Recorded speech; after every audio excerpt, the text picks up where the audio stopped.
Hello. Hello, hello, hello, hello. We're just letting Hi, everybody in. Yes. Hi, hi. Hello from Texas. Hello. What a marvel. What amazing technology. Hi, hi, hi. Hi, how are ya? Just so you guys know, you're all experimental guinea pigs. Hi, Gail. Yay. Because Yes. you're going to teach me how to do this because we all need to meet up as often as we possibly can during these times. Hello, everybody. I'm Mel. I run Sid City. I know a few of you in person and a lot of you by name. So nice to finally put some faces with names. So from here, I'm going to send it over to Sid. Take it away. Great. Thank you, Mel. Yes, hopefully we don't get Zoom bombed. I heard that's a new thing, but I'm sure we won't. And even if we do, it might be entertaining.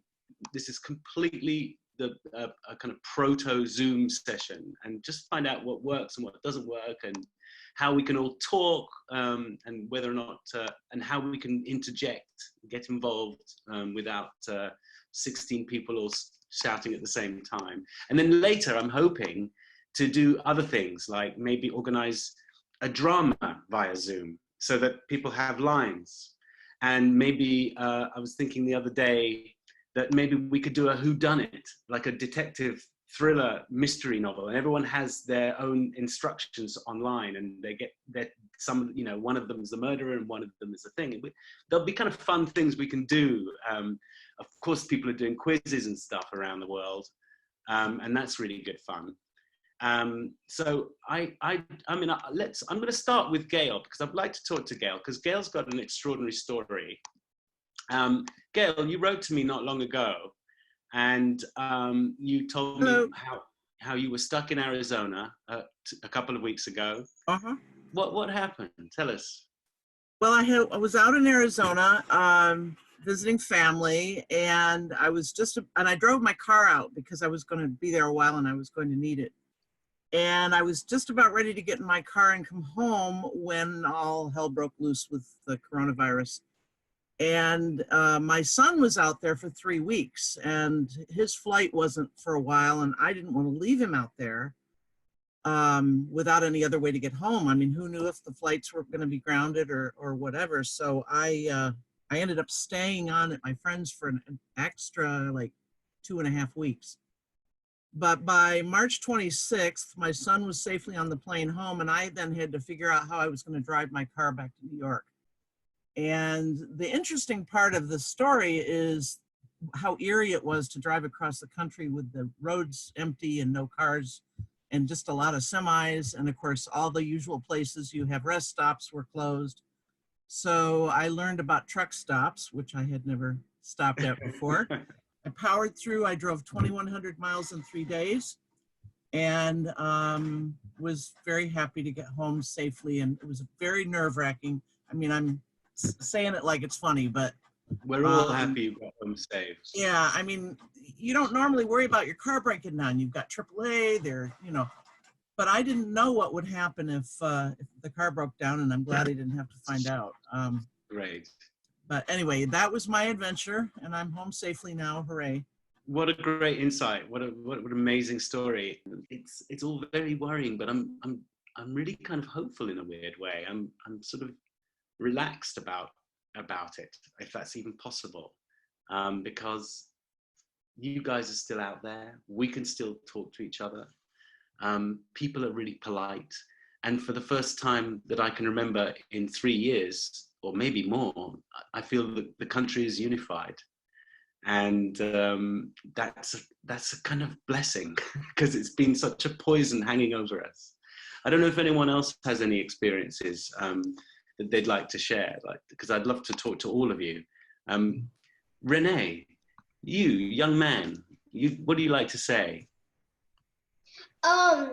So I don't know how long ago, but a few weeks ago, sometime this month, our garage door broke. Oh. And so our dad came in and the garage door opened, and then it started coming back down. And so it scraped the top of his car. Oh my goodness. Right on his car? Oh, and what did he do? He Say called the terrible repair. words. He called the repair guy. Yes.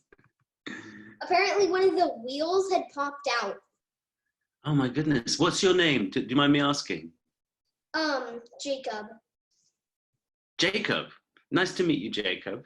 And is that your brother or is that just some stranger? That's my brother. What's your name, brother? Michael, and this is my mom, by the way. Oh, hello, Mom. Nice to meet you. Happy Easter time. Hi. Her name is How are you guys all doing? Are you on vacation or are you working from home right now? She's not working. I'm furloughed, We're Right. at home. and my husband's furloughed. He's Yes. working from home, trying to, but he's a real estate broker, which is a little slow at this time, as you can imagine. Houses aren't racing off the shelves, are they, right now? No, In fact, I think and telling so we're people- homeschooling these guys. So And how is that? How is homeschooling? How has it been? stressful. Is it fun for you guys, Jacob and Michael? Yeah, It's is. fun for me. It's stressful for Mom. It's fun for us because we get to have Chromebooks. That's true. That's true. Well, And can you that's cool. snack all day? Yeah, kind of. Yeah, technically. Do you know what's happening around the country? Do you know what's going on? Do you know why everybody's at home? Yeah. Tell me what you think. Tell me what you think about that. Coronavirus. That's right. It's annoying, boring, and not fun. I think they're four perfect words. I think you're absolutely right. Well, it's lovely to meet you guys. I hope you come back again next time we do this. I'm sure we're going to get more and more people as time goes by. Would anyone else? I'm going to move on because otherwise no one else will get to say anything. Lee Ferrante. There's probably other people, but I'm going to have to scroll along after this. But Lee, why don't you say something? Lee, forgive me if I've got the name wrong. Leah. It's Leah, yeah. So I'm actually a physician in training down in Texas. Right.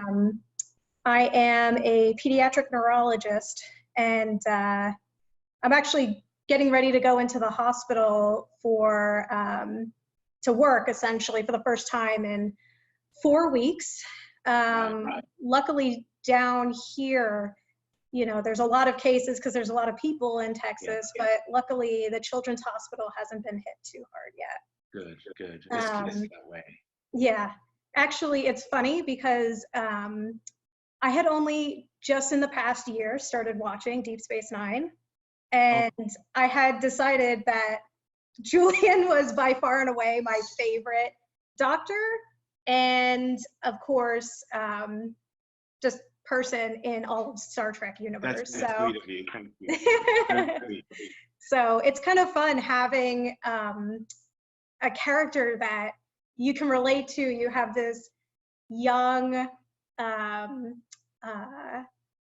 guess, overconfident doctor just out of training, and I remember watching the first few episodes and I'm like, oh my God, I went to medical school and half of my class was just like that. That's really cool. I'm really glad to hear it. That was the point. That was Yes. the whole point. Yeah, that's really good because there was I don't know, you will not remember this, but in the 90s, there's quite a lot of TV that was full of shiny people, you know, and everybody was kind of squeaky clean and perfect. And there was a show called Melrose Place, and there was a show called 90210, and these are the shows everybody was watching. And I think there was like episodes of Baywatch, and everybody was just beautiful and perfect, and they were straight at like off the grocery store shelf, perfect. And it was just a really good opportunity to go, hey, well, not everybody's completely got it together with beautiful white teeth and perfect hair, and gets everybody charmed whenever they open their mouth. And it was fun to play a character that couldn't do that. It was funny, the person that introduced me to Deep Space Nine and insisted that I watch it, she was like, I know already who your favorite character is going to be. Yeah. And I was like, I bet you don't. And I'm watching partway through season 1 and I'm like, oh my God, I hate this doctor. He's so obnoxious. And then she was like, just keep watching. Well, thank you for keeping watching, and thank you, Fran, too, because we're lucky to have you. That's great. Does anybody else want? I'm going to keep moving. I hope no one ever thinks I'm rude, but I just don't want someone not to be able to talk when they would love to. First of all, thank you for acknowledging the grocery store workers. About half my family is grocery store workers, and it's rough out there, and I worry, and I haven't seen them in forever because we don't live together. So thank you for remembering the forgotten. They need to be remembered. They're kind of a bit unsung. I mean, everybody who's working with people all the time needs to be remembered, and we have to wish them luck. I just recently ended my retail career, and yeah, it's rough. So, and the other thing, speaking of Cairo Time, which I absolutely adored, that movie doesn't have much in the way of the traditional romance markers, you know, those little shortcuts, but smoking hot chemistry anyway. So how did you pull that off? I don't know. Well, you did. Apart from the fact that Patricia is one of the most extraordinary actors on the planet, and she's kind of smoking all the time, if you know what I mean. So that was, I mean, it was pretty natural for us. I mean, we jumped in right away. We didn't spend much to get to know each other before we started. I flew in from somewhere. She flew in from the States. And we hit the ground running, and we became really good friends as a result of that. So it was one of those wonderful moments that everything just seemed to click into place. And, you know, we got to go to Cairo and shoot a movie before Cairo hit the fan and became a really difficult place to be. So we saw Cairo before it became, you know, post-traumatized. So, and we were lucky, and we were lucky that they opened up the pyramids and let us film on there and let us wander around by ourselves with no tourists. We had to get up pretty early, mind, but it was a pretty romantic time. And I met my now wife there. Yeah, I read that. That's awesome. But it's been, yeah, it's one of those great movies. I don't think, you know, Michael or you, Jacob, are going to really enjoy it for about 25 years. But when you get to like 30, you might find it quite entertaining. But right now, it'll bore the living daylights out of you because it's just two grown-ups looking at each other going, ah. Cheerio. Stay safe. Hi, one man and his dog, wherever you are. You disappeared off my screen now. I'm going to find you. I think that was Simon. Simon, are you the one with the dog? Yeah, I'm the one with the dog. You got me? Hey, Simon. Nice Hello. to meet you guys. Nice to meet you. Do you remember the tweet you got about rewatching Deep Space Nine and Rajan Ghul versus the episode where you got old and you laughed at it and shared it? Oh, yeah. Oh, yes, that's the one I sent you. Yeah. Oh, yes, that was funny. I remember that because I don't have a Twitter account. So I was like, what tweet did I get? But yes, Yeah. you never sent it to me. Understood. It was so nice to see you appear on Gotham. And, you know, I'm still a big dork. But when I told my friends from back then, when we used to watch DS9 and Voyager and all the shows, and you were and always will be one of my favorite characters in all the Star Trek universe. By the way, no one has to say that when they come and talk to me. I thought it was the coolest thing ever. So since following you, I saw this was going on, and I just wanted to take part in it and say, you know, thank you for all your work. I started watching The Spy. Oh, yeah. Everything you're connected to on smart TV that I'm not. I mean, I'm a teacher and a bartender, so I'm not working a lot lately. So you're not. Yeah. So, you know, these days I've had a lot of time on my hand. Knock it up. This is Morn. She's frisky. His name is Morn. Oh, hi, Morn. Oh, he said hi back. He said hi back. He yawned in my face. Yes. He talks more than Morn does, believe it or not. But he's very sweet looking. Just wanted to say thank you for everything, and I'm really happy you're doing this, and I really enjoy everything you're giving us. So thank you. Just wanted to take part in it and say hi and take part anytime. I think we're going to try and do quite a lot of them because you know, who are a bit shy now might decide they want to speak in a week or two. Is he tired? Is he sleepy? More? No, he's lazy. That's it's just like Morn. He doesn't talk a lot, but when he does, you don't see it. Just like Morn. Yeah, So, yeah, absolutely. He's very sweet. Whereabouts in the country are you? I live in Florida, Bradenton and Sarasota area. So how is it where you are? Well, I mean, the schools aren't open, and most of the other stuff isn't open. You can still go out. Yeah. Wow. And you obviously not teaching at school, but can you teach online? I've gone into that. I applied.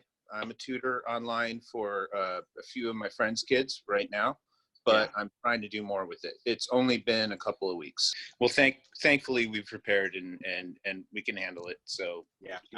We're fighting and we're doing what we got to do. So you bought enough toilet paper? What is that? Why is it toilet paper? What is that about? The one thing everybody has to buy is toilet paper for some reason. And they can't buy just 2 or 3 packs. They have to buy 17 or 25. Of course. Well, now there's a mad rush. You've got to get, who knows? Guess what? Dollar Tree got toilet paper. Line out the door. I don't get it. But yeah. I know. Morn doesn't get it either. Morn doesn't understand the whole notion of toilet paper. Well, Morn just pooped where she's supposed to, so. Okay, that's good. That's good boy. A little too much information, Morn, but that's still good boy. Sorry. Okay. Morn. All right. Anyway, it's been a pleasure. And thank you. It's likewise. So. Thank you. Thank you very much. Right. There was who else had their hand up? Because I know someone else had their hand up. Let's go with Andrea. You're at the top of the list. I think you've been the longest. Andrea B. Yes. Hi, Andrea. Hello. I'm from Spain. Well, I'm not from Spain. I am from the Netherlands, but I live in Spain at the moment. And oh wow! Oh my goodness, yeah. That's really hard there. It's been not where I live because I live near the Mediterranean coast. Good. So it's not been too bad here, but Madrid has been dreadful. Really dreadful. Yeah. One of my best friends is in Marbella. So and we were just talking today, and they're fine in Marbella too. Yeah. But I can understand it being an absolute nightmare with the whole country terrified and anxious, because I think Spain is second only to the United States in terms of the numbers of problems they're having. That's right. Yeah. Called one. And are you able to get hold of people able to be tested? Is that happening? Well, I know that one of my colleagues, because I work at a school, I'm a teacher, and one of my colleagues actually had the virus and he went to the hospital and he was tested. And we were told we had to stay home for 2 weeks, self-quarantine. Yes. I mean, we're on lockdown anyway, so it didn't really make any difference, but yeah. But it was a bit scary, but we weren't tested because they just don't have enough tests at the moment. So they're only testing like really the worrying cases, so people who are being admitted to hospital and things like that. So, right. And you live with your family? I live with my partner and our 3 cats. So he's from the UK. Partner. So he's nice to meet, mate. Hi there. Hi, Mark. How you doing, bro? Very well, thanks. Good. Cool. Yeah. Excellent. Well, at least you're together. Yeah, that's true. Yeah. Another good friend of mine, an actor, is separated from his fiance, and she's in New York and he's in London, and they couldn't get to, they couldn't see each other, and they can't see each other. They don't know when they're going to be able to see each other. Yeah. That must be happening to a load of people. Yeah. And are you getting good food? Are you still getting, is food still available? Really good food still available? Yeah, no problem. Go to the market and buy stuff. Yeah. So cool. we can still go to the supermarkets, and the supermarkets are well stocked. We even have toilet paper, so if anybody needs any. You have toilet paper? Yes. I'm sending you my address. When did you come over from England, Mark? Oh, about 30 years ago. Oh, right. So you're a veteran. You're Spanish. He's a climber. I'm a rock climber that's what I do. Oh my goodness. I did a bit of rock climbing. I think it's amazing. Yeah, I think it's great fun. I did a film nearly 100 years ago now called Vertical Limit. Not a very good film, but it's a film. And we went out a month early to learn how to mountain climb. And so we were assigned a mountaineer each. And the qualification for to be one of our mountaineers, for one of the actors, was that you had climbed at least 2 of the great peaks. So you really knew what you were doing. Over 18,000 feet, I think, or whatever the qualification is, when it becomes dangerous.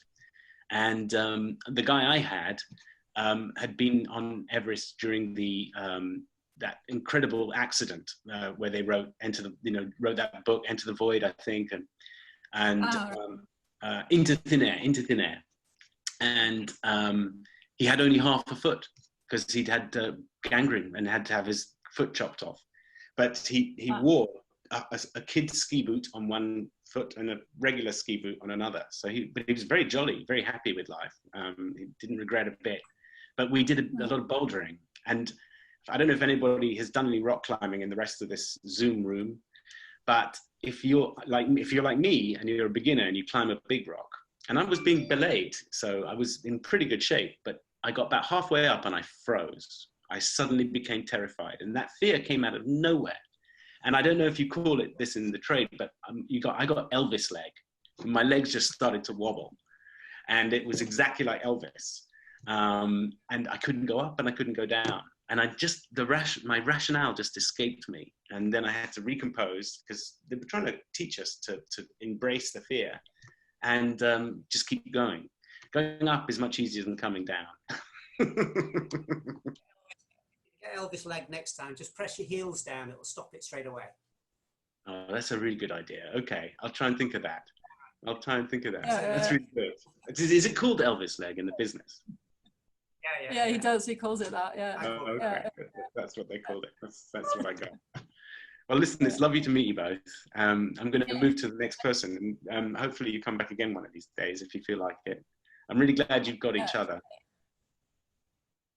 Yes. Cheers. Thank you. Thanks. Bye-bye. See ya.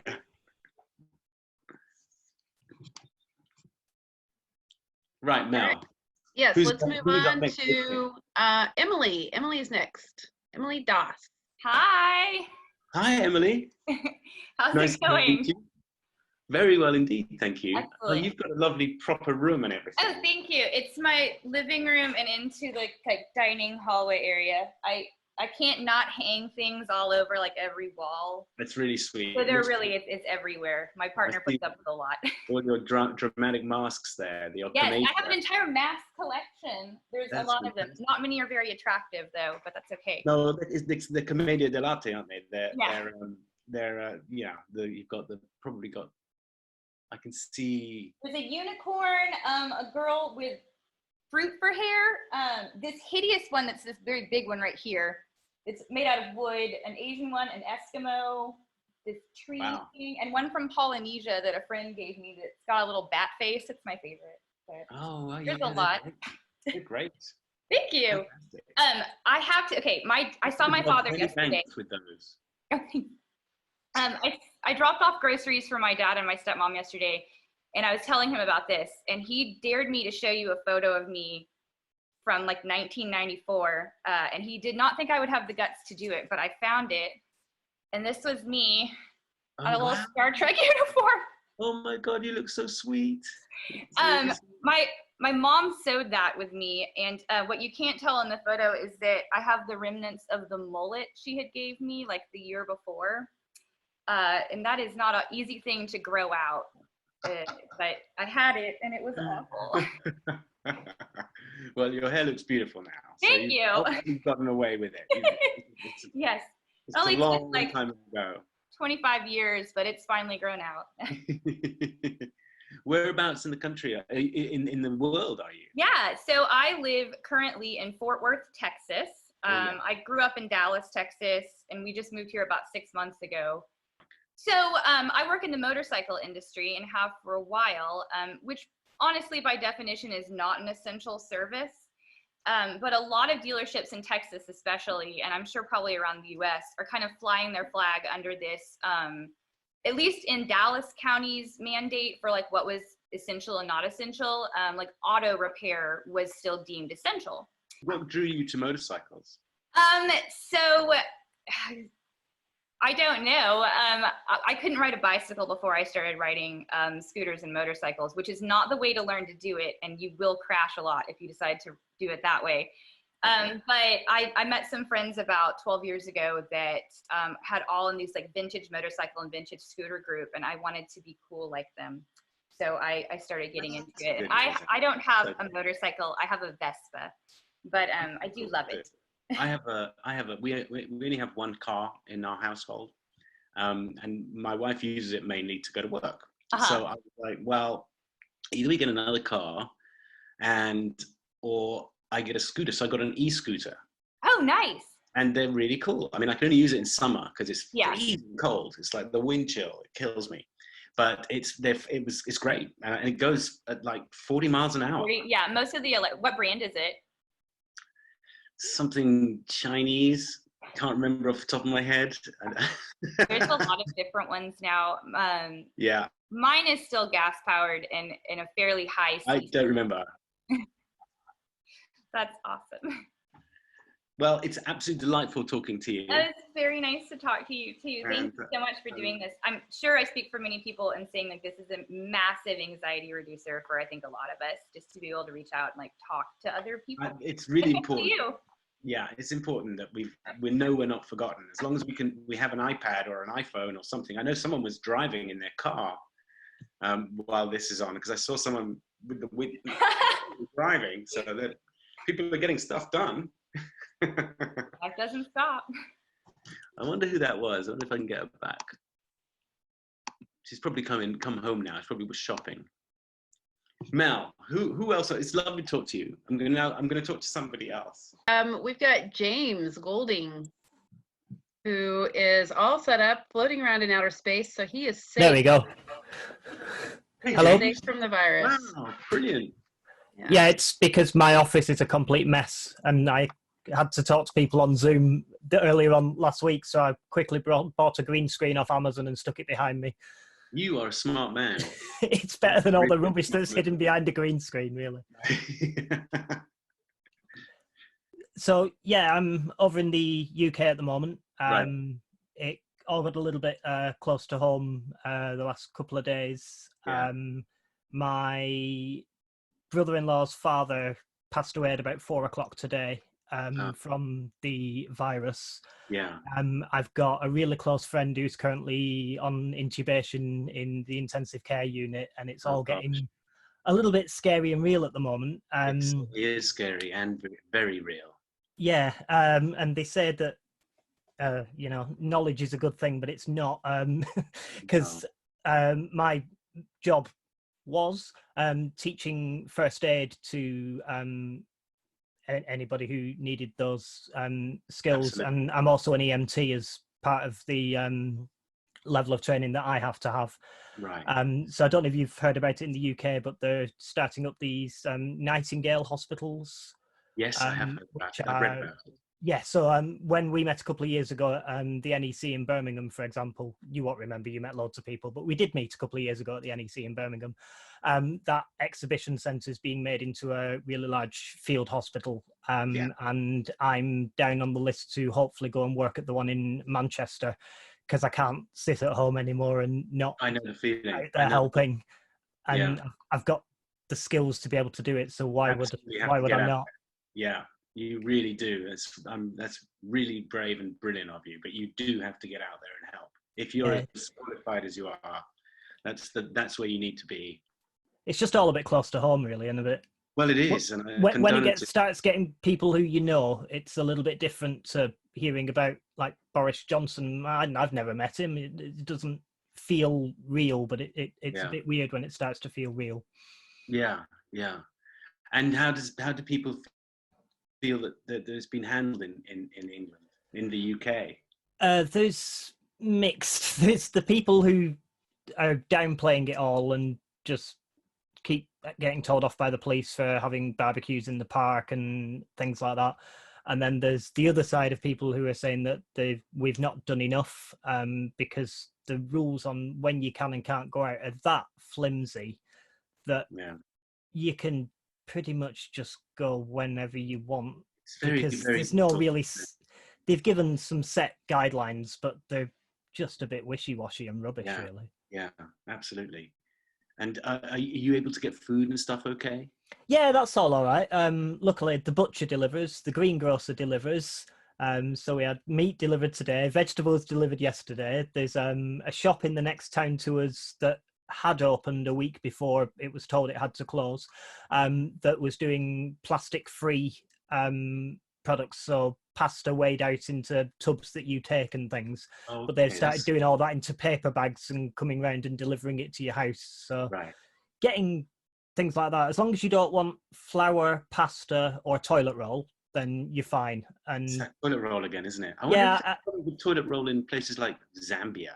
I wonder if I wonder if it's all over the world. If the toilet roll, if there's a toilet, I noticed the toilet rolls are shorter now than they used to be. My wife came in with a normal toilet roll that we had, and a new one which we'd found. Yeah, they're much smaller now than the new ones they're making, which is a smart thing to do. You know, let's ration it out. I do think the British are a bit responsible for it, though, because it seems like we started that one. So I'm sorry to everybody in America. I think that was our fault. There's a lot of stuff you started. Well, yeah. Let's not go too far back in history. We'll be around. I remember the Brexit thing started a thing going around the world. Yeah.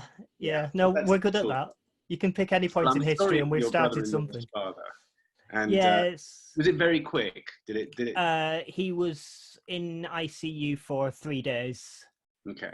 So there was a couple of days where he was just on a ventilator. Then he went into renal failure, so he went on to dialysis for his kidneys, and then there was just sort of stopped.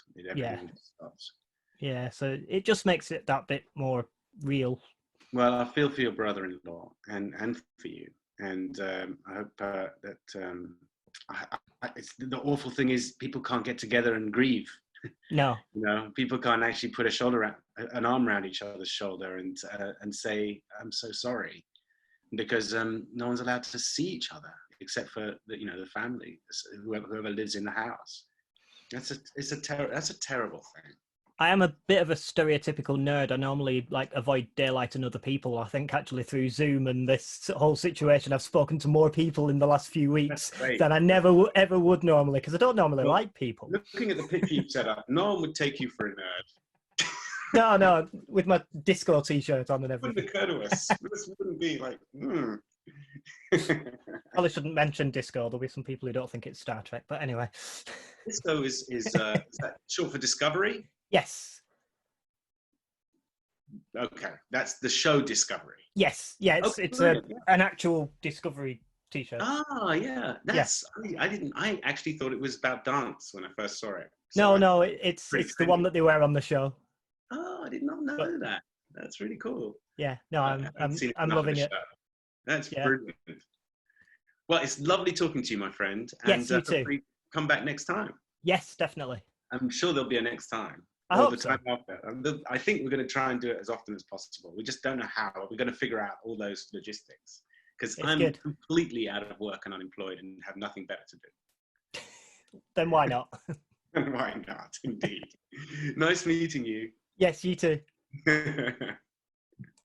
Right, Mel, who's next? You're up, Christy Zizo. Where are you? There she is. I'm here. Hello. Hello, Christy. How are you?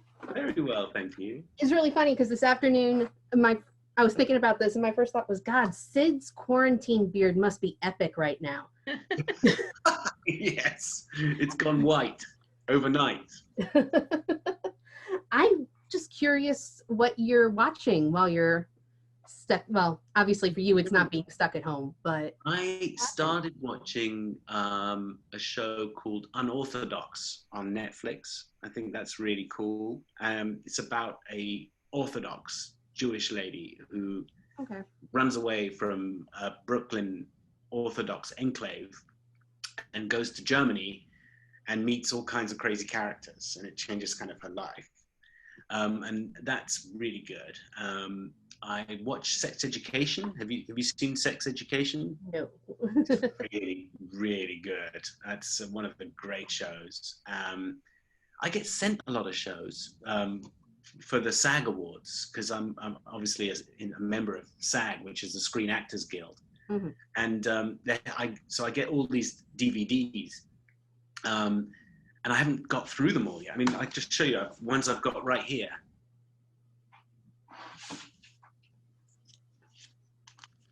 I've got one called Harriet, which is yeah. here. I got one called Jojo Rabbit, which is terrific. Really like that. I need to see that. I haven't seen it yet. And I got the Irishman, which is really, really long. But it's really, really good. And all the others are downstairs somewhere. But they send me them, and they send me them so I can vote. Whereabouts in the world are you? I'm here in Orlando. Oh, you have a dog in the background too. Yeah, that's Jasmine. She doesn't leave my side now because I work from home now, so she spends all her time on the bed. That's just all that she really ever wanted. She started the virus. Probably. This is why. My other dog might as well be a cat. Lulu's sleeping in the dining room because she's a goof. What kind of dog is Jasmine? Jasmine is a mutt. I thought you were leaning back to ask her to tell us. That would have been... no, and she walked away. Tell them what kind of dog you are. She's a like a terrier hound mix, and she definitely feels more terrier than hound. Right. But Simon's message as well. Yeah. Yeah. She's more terrier than hound. Yeah. So she's a good dog. Yeah. She's a good dog, but she is clingy and will drive you nuts. You have to walk tons every day? Yeah. Yeah, my other dog's a beagle, so definitely have to. Oh yeah, you're gonna have to walk a beagle. Absolutely, it's a sports dog. Yeah, but she's older, so right now she's sleeping and she just kind of lays out. She knows to chill out. So. We have a wiener dog. We have a miniature Dachshund, and she sleeps all day. She sleeps, gets up, walks a few paces, maybe pees, and then goes back to sleep. It's really good. I've never known a dog so inactive. Really? Wow, my parents have Dachshunds. I'm not used to Dachshunds being inactive. You don't have to do anything with them. You just, make sure they have food, and that's it. I don't think you even have to. Their short legs are so short, they just don't like to walk very far. It's true. And if it's snowing outside, she will not go out because she's actually not snowing by the time, a miniature Dachshund doesn't walk in the snow, it toboggans.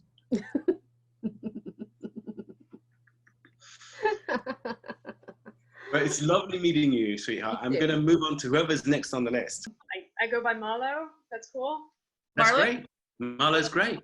Yeah. Nice to meet you, Marlo. Nice to meet you. I started rewatching Deep Space Nine with my partner who hasn't watched it yet, like 3 days ago. So we're on episode 5 now, I think. Yeah, it's a slow walk. It's a slow thing because I've got a deadline for an arts commission that is now online, which is going to be weird. And she's got like a bunch of, because she's studying to be a physiotherapist, and she still has school every day, even though she doesn't actually have school. So my goodness. Just, yeah. They're trying so hard to make us, to let us learn anything, but it's really difficult because obviously physiotherapy is a physical job. You've got to be there. You've got to see it. Absolutely. I just feel like using Marlo all the time. I'm getting like 50 free massages. So it's, Oh, that's just terrible. Horrible. It's horrible. I'm really suffering. suffering. Oh.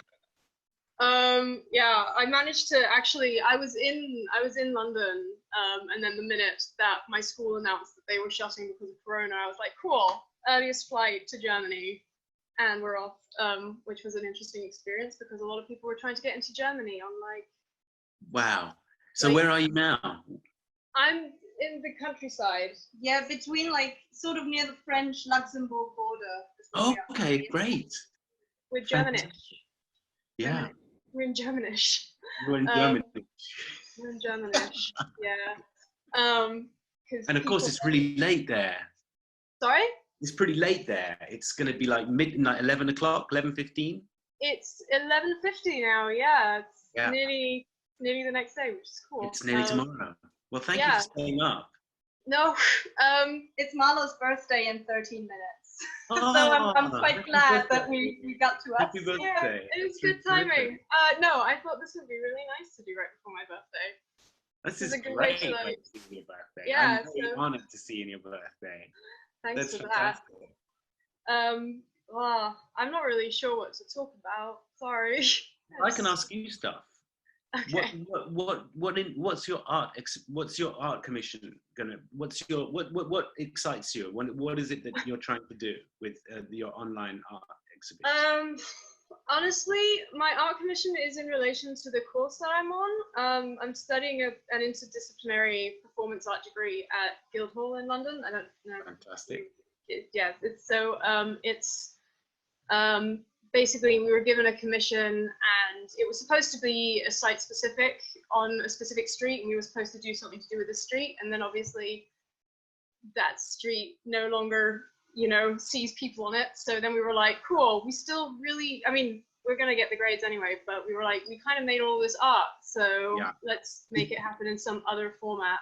Did you fly to jump into Germany because you knew that we were going to get into lockdown? Yeah, basically. You didn't want to be separated. Germany, that reason. And so Marlo's mom is a doctor and works internationally, and we all know, I've lived in London as well, and we knew from the get-go that if this arrives in London specifically, the hospitals will just burst. And I got really worried, so I actually made Marlo book flights and I hurried them to get here. I think that's really romantic. No, it's just, we see what's happening now, and we were correct actually in this area because there's so few people, and people actually pretty doing pretty well with listening to what the government and Merkel are saying. So although in Germany it does spread, the numbers are quite high, but we just test a lot. So actually the hospitals here, we even take in people from France and Italy, or have, as far as I know. Germany, according to the newspaper I read, that Germany's doing very well with how they're coping with this. Because Germany is a permanently anxious people. Lots of people are wishing you happy birthday, Marla. Can you see the chat bubbles? Oh, that's cool. Nice. Oh shit, the chat. Yes, that's. Oh, sorry. It's not nighttime in America. Anyone can mistake chat for a different word. I had to do an arts thing at a school, and I accidentally swore like 5 times in front of the kids during the course of the workshop. I'm a bad German influence. I think kids all swear all the time. They just stop swearing when we get in the room. They just are very sweet and gentle and childlike, and then as soon as we walk out of the room, they're like, beep, that's gone. And go beep that, and oh, hi, Mom. What I've learned is that kids think it's really entertaining when adults swear, so it's fine. I was like their favorite person by the end because I was doing things that their teachers said they weren't allowed to do. Yeah, that's cool. That's very cool. You're like a rotten belly. I'm a really bad influence on Have you ever heard that phrase before? No. A rotten belly is I don't know if this is absolutely true, but I think it's true because I was told it by a guy in a store in South Dakota a few years ago, where I bought a shield that is apparently a rotten belly shield, and I really like the idea of rotten bellies. Rotten bellies were either a group or a person in any particular tribe of Native Americans way back, probably, who were basically supposed to do everything wrong. They were basically supposed to be the example to the tribe, to the children, of everything that they shouldn't be. And hence they were called rotten bellies. I'm sure someone can look this up and kind of can get this right, but I bought the whole line and I bought the damn shield. I'm going to show you.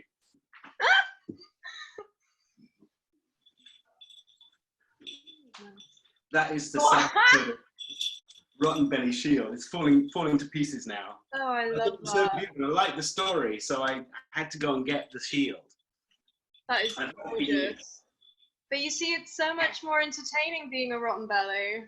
And in terms of influences, I don't know if it's a good one. Exactly. You are paid to scream and shout and swear and fall over and make tantrum and. This is why we always love the villains so much. So you get to be the rotten belly for those kids, and that's all right. It's fine. Good to have It's that. fine. I do most of my stuff is generally, I feel like, for teens and upwards. It was more to do with the course, so yeah. On the other hand, though, like you say, I think kids are, you know, I was watching and doing stuff as a kid that, you know, now that I look at kids, I'm like, you shouldn't be doing that. That's not nice. Don't do that. Don't watch that either. Don't watch that. My younger brothers are 21, both of them, and you know, they'll be like, "Oh, I went to a party and I got drunk." I'm like, "No, you're tiny. Yeah. You're babies. Don't drink." That's right. It's the whole thing. That's right. Yeah. Well, I've got a 23-year-old, so I know where you're coming from. I'm not even that much older than them, though, so it's fine. I'm just a hypocrite. I think we all become hypocrites the minute we have to take care of somebody who's slightly younger than ourselves. It's like, it's fine if I do this, just don't do what I'm doing. Yeah. Does anybody feel like really frustrated that I mean, I don't mind being in the house because I told you before that I'm really relaxed about it. My wife's not so much. She likes to get out and have lunch someplace and see friends and do stuff. But I get the sense that I could be more useful and I'm not being useful to anybody. I'm just sitting at home, you know, and I could like deliver food to someone who can't go to buy food, or I certainly wouldn't be very good in a hospital unless I could, you know, make people laugh or something. And I'm not sure I'd be able to do that given the photographs I've seen of hospital wards right now. But I feel just so useless. That's the only thing I have a problem with, is I feel useless. I mean, two things on that. Because, I mean, on the one hand, like, if you don't have something, you know, if you're not a doctor, you're not a doctor, and you're doing the stuff that you're meant to be doing by literally staying home, that is the help. And, you know, on the other hand, you know, you're doing stuff like this. You're helping a lot of people. So don't undermine that. Like, me and my partner, we're recording music, and we have a little group where every day we put out a new song. That's cool. Music. It's called quarantine music. Well, next time you come back, you'll have to play some quarantine music. Can you play it now? Do you have any now? We could. I just need a minute to get the guitar, but we could. Are you sure about this? Yeah. You know what? Then I'll tell you what. That when we finish this, we'll we'll finish this to your music as like the out. Yeah, sure. We Okay. can do that. Oh, that's really cool. Listen, it's really lovely meeting you guys, Marlo. Nice to meet you. I didn't get your name though. Oh, I think I never said it. I'm Mimi. Oh. Mimi? Yeah. Lovely to meet you, Mimi. Thank you. Great to meet you both. Okay. Right, so who am I talking to? Who have I Okay. talked to? We have the hands just keep going up, so I hope you have plenty to talk about, Sid. Laura M. Where's Laura? I'm right here. Can you hear me? Hi, Laura. Hi. Thanks for doing this. This is an awful lot of fun. Thanks for coming on. Thank you. Thank you. I'm in San Diego, California. Wow. And yeah, where it's, you know, it's a tough place to be quarantined. It's still beautiful out. And they tell us that by all staying in that we're actually flattening the curve. So that's good. Yeah.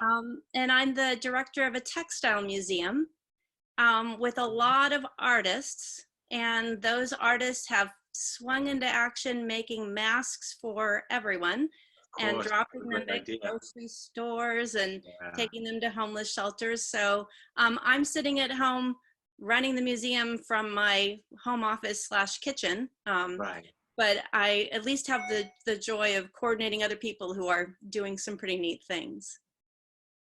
You definitely are. That's essential work.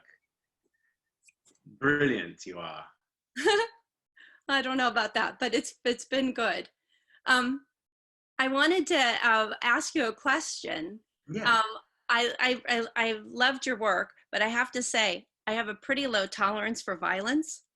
So I haven't seen a lot of your things because I just can't watch them. And when this is all over and you will work again and you will work brilliantly again and we're all looking forward to it. Thank you. And I just wanted to put a plug in for doing some more documentaries. Yeah, that's a great idea. I love watching documentaries. Well, I loved Wild Africa. And every time I'm in the British Museum, I think I wish that I had an audio tour of you. That's a great idea, actually. An audio tour with me, you mean? With you, yes. Not of me. And Yeah. this is Sid's nose. And if you look very carefully.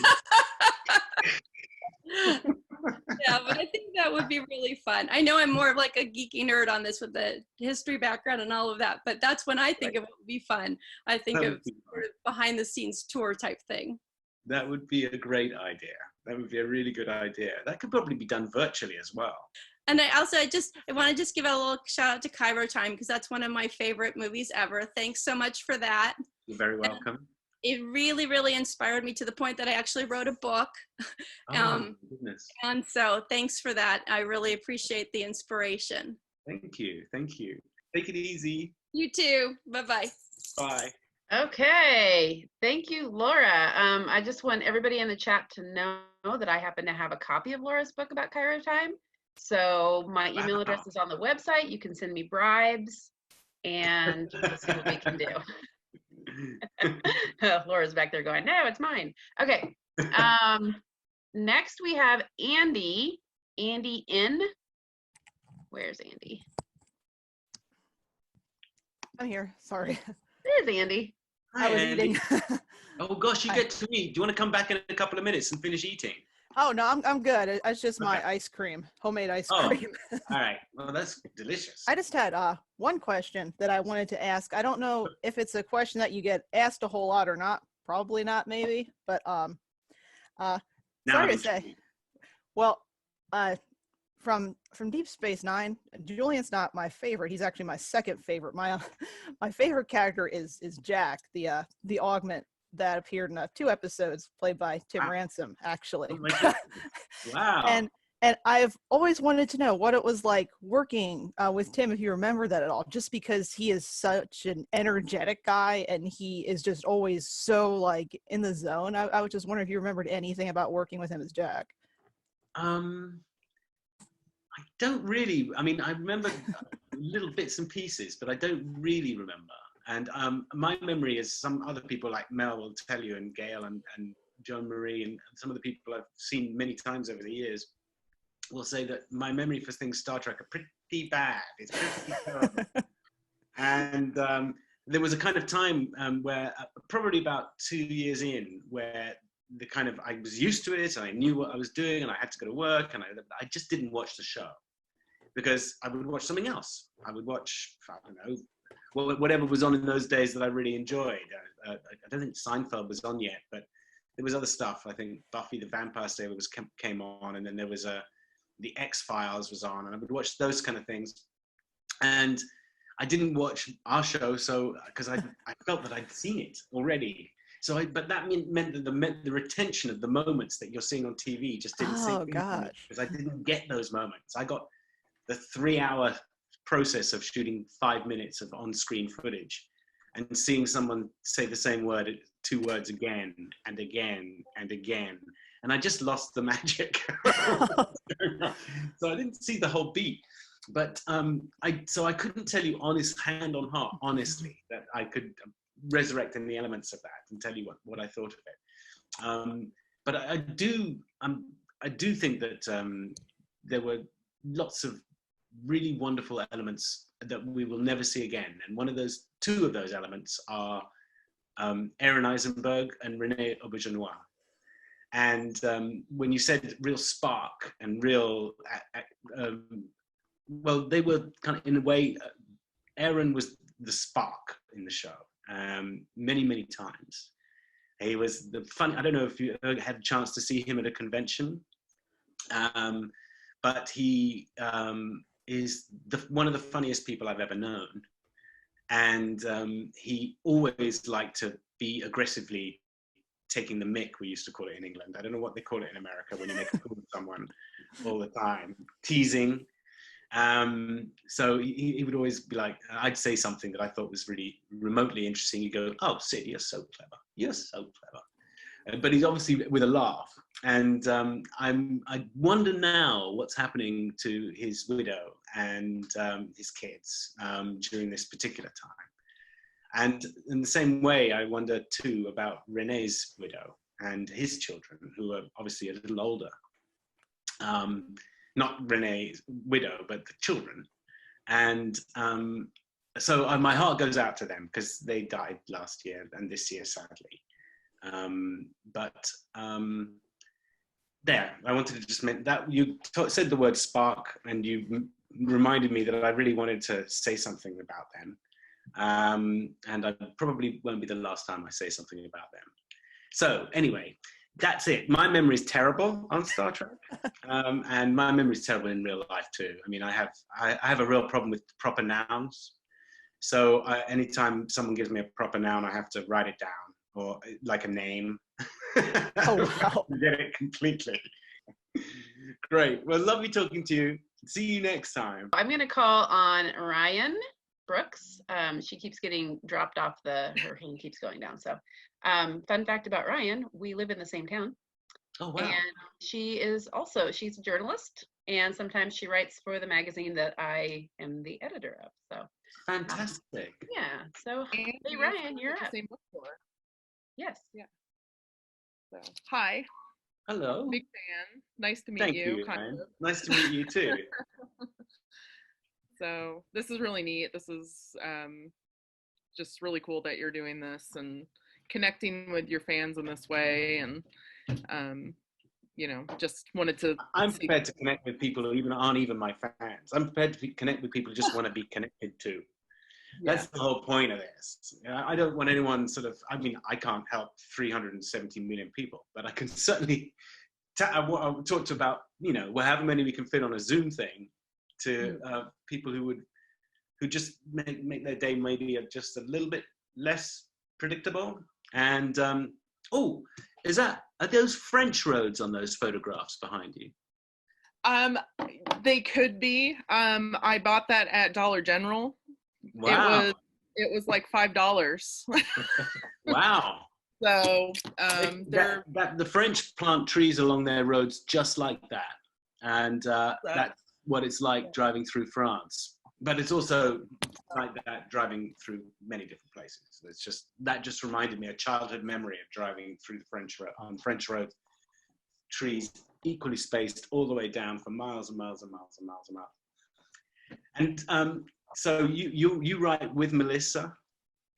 Yes. Yeah, I am a journalist. That's really cool. I do have a couple questions for you, if you don't mind. Right. Sorry, I've been asking you questions. Yeah, sure. Yes. My husband keeps waving at me. He will be really upset if I don't ask. He wants to know what your favorite video game is. My favorite video game of all time is sentimental. So it's not actually, you know, playable. But it's there was a game in the mid 80s called Elite. And it came out on the Amiga, on the BBC. It was on a BBC computer. Can't remember the name of the computer, but it was BBC had their own computer back in those days. And that was my favorite game of all time. But I've liked several games since. I really enjoyed playing a game called Ultimate Online, which is a MMORP. And I'm a kind of role-playing kind of type dude. I quite like the kind of role-playing stuff. You know, being a wizard and being an elf and all that stuff is kind of fun. And I've made some good friends. We have a kind of rule when we make friends. I don't do that very often anymore, but back in the day I did, where we, you know, get together with a group of people and we'd go and fight a giant someplace. And we'd come back and go, whew, job done, high five. And it required enormous cooperation in order to do it, because the algorithm that organizes the AI, the machine, makes it incredibly hard. You certainly can't do it by yourself. So you need to get a group of companions. And I would hang with the same group for years and years because I kind of really monogamous about my games. So I don't play many games at the same time. I play just one game. And we had a rule that we never talked about our private life, about anything to do with it. But after about 4 years, we eventually broke that rule. And one of the things that made me really happy was that the guy who was playing what we call the tank in game terminology, I don't know if you play games, but the tank is basically a guy in the front who has a shield and takes all the heat, takes the damage from the big monster. And I was always a healer, so I was at the back, making sure I didn't get hurt and keeping the tank alive. And the guy who played the tank, the superhero, had been, it turned out, because we did eventually exchange a little bit of personal information, but it turned out that he hadn't been out of his house in 2 years. He'd been in a wheelchair for 14 years. And this was a complete fantasy wonder for him. He lived a completely different life, and he had friends in that life who really enjoyed being around him. And he didn't have that experience in the real world. So there's something I've just went, that's really valuable. That's a really beautiful thing that can happen in the gaming world. I think the gaming world has gone into a different place now. So it's much more mass market. And the game I'm playing now is called Division 2. And it's a shoot 'em up. It's running around the streets of Washington, DC, and shooting bad guys. But I have to do it with my friends. I get on Xbox and we talk. So I'm really keeping up with my brother, a good friend in London, a good friend, another good friend in England. And there's a guy in New York who's really sweet who jumps in. So I get to talk to people all day, really, whenever I play, which is fun.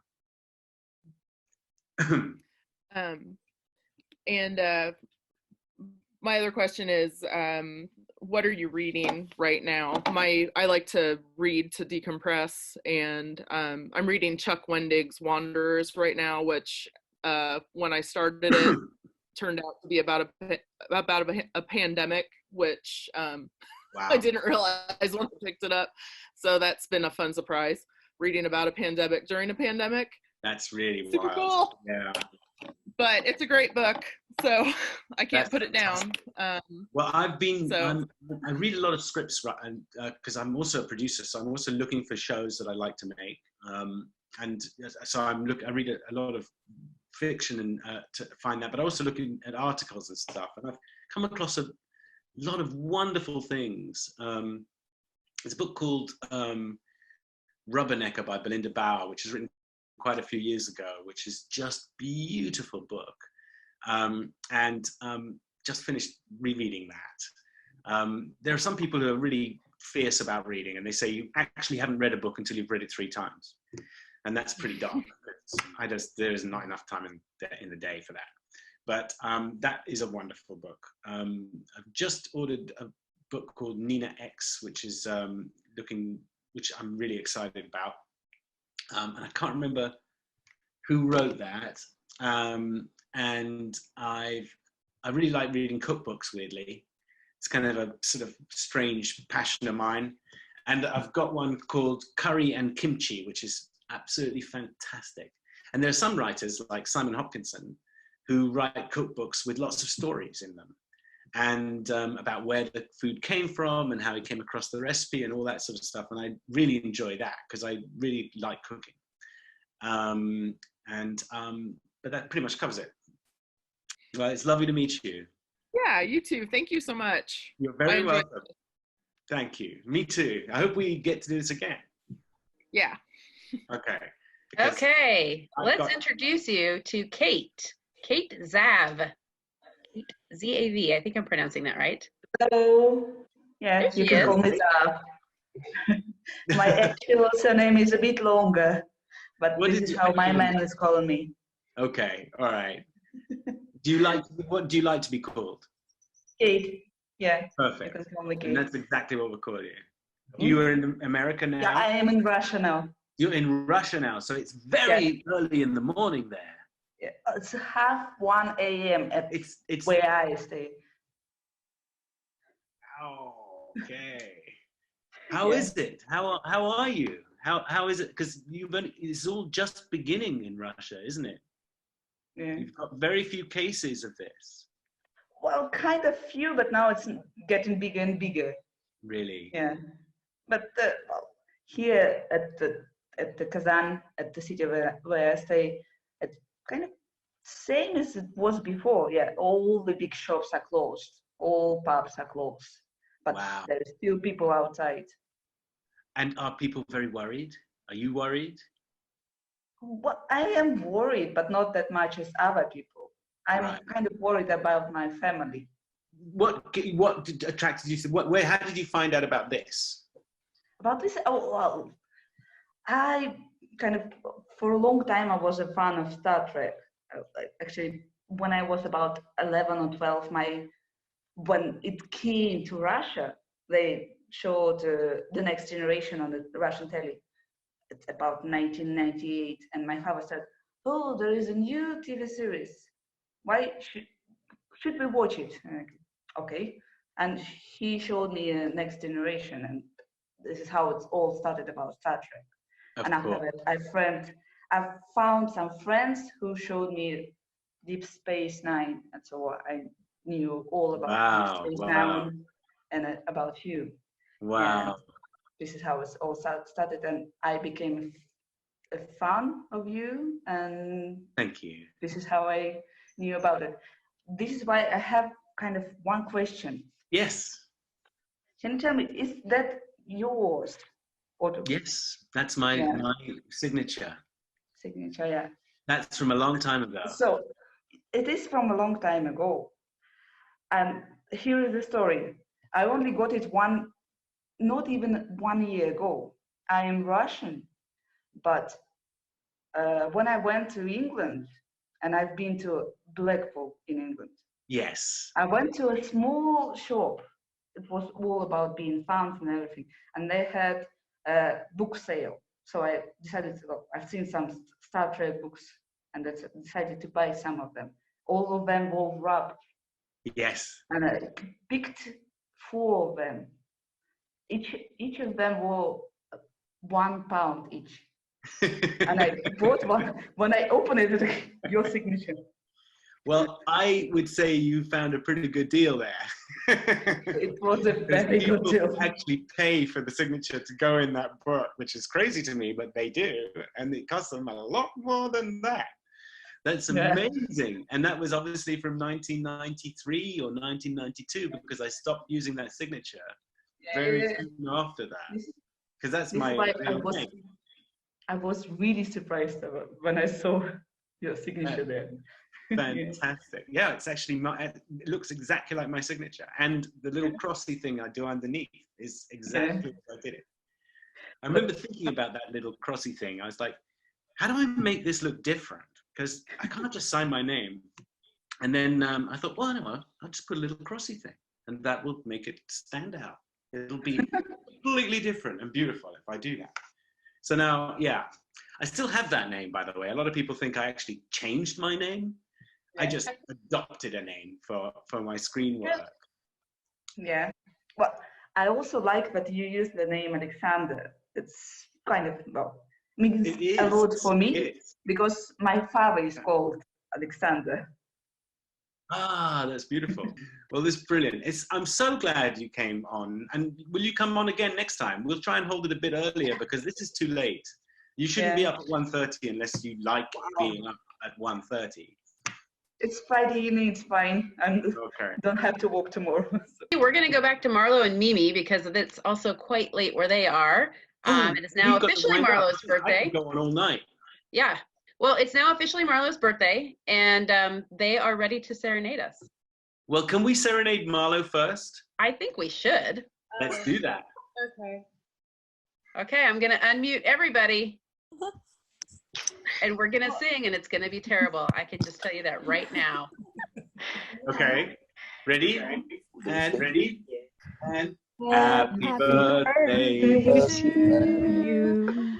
Happy birthday to you. Happy birthday to you. Happy birthday to you. Happy voices. Anymore. Sound like 500. Thank you. That was, So play us out. that was really nice of you. We're gonna do a cover song, Which we're hopefully secure about. which we're secure about.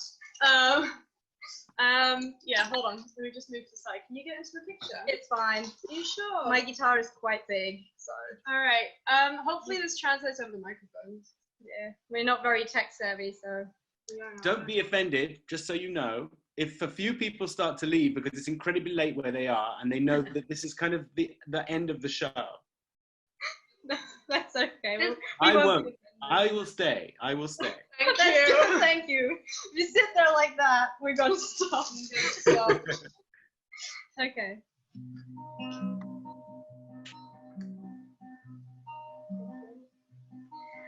Been a prisoner of the past.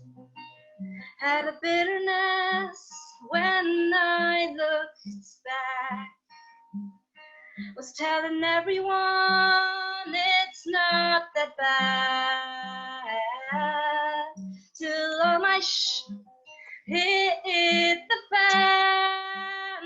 And now I'm always like telling everybody you don't gotta be a victim. Life ain't always fair, but hell is living in resentment. Choose redemption, your happy ending's up to you. I think it's time to practice what I preach, exercise the demons inside me. Oh, gotta learn to let it go. The past can haunt me if I don't let it live and learn and never forget it. Whoa, gotta learn to let it go. Had a boogeyman under my bed,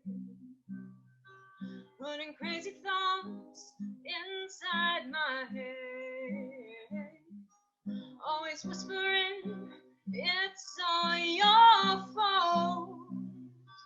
He was telling me, no, you're not that strong. I know I'm always like telling everybody you don't gotta be a victim. Life ain't always fair, but hell is living in resentment. Choose redemption, your happy ending's up to you. I think it's time to practice what I preach, exercise the demons inside me. Whoa, gotta learn to let it go. The past can hurt me if I don't let it live and learn and never forget it. Whoa, gotta learn to let it go. Hey, hey, hey, hey, hey, hey, hey, hey, hey, learn to let go. Learn to let go. Hey, hey, hey, hey, hey, hey, hey, hey, hey, learn to let go. Learn to let go. I'm done reliving my bad decisions. I see now maybe there's a reason why I've been through hell and back. Yeah, honestly, it's all made me who I am. Holding on to wasted time. Gotta learn to let go and love. I think it's time to practice what I preach, exercise the demons inside me. Whoa, gotta learn to let it go. The past can't haunt me if I don't let it live and learn and never forget it. Whoa, gotta learn to let it go.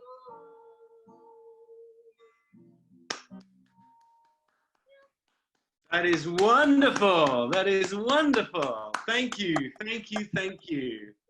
That's just fantastic. You guys are really talented. You guys are amazing. But thank you all for your time and for your generosity and for hanging out and sharing stories. And thank you. Thank you very much indeed. And until next time. Right. Thanks, Bye-bye. everybody. Keep Thank an eye you. on the website and on Facebook and Twitter, and we'll let you know when this is happening again. We really appreciate you guys taking the time to join us. Have a great weekend, and happy birthday, Marlo.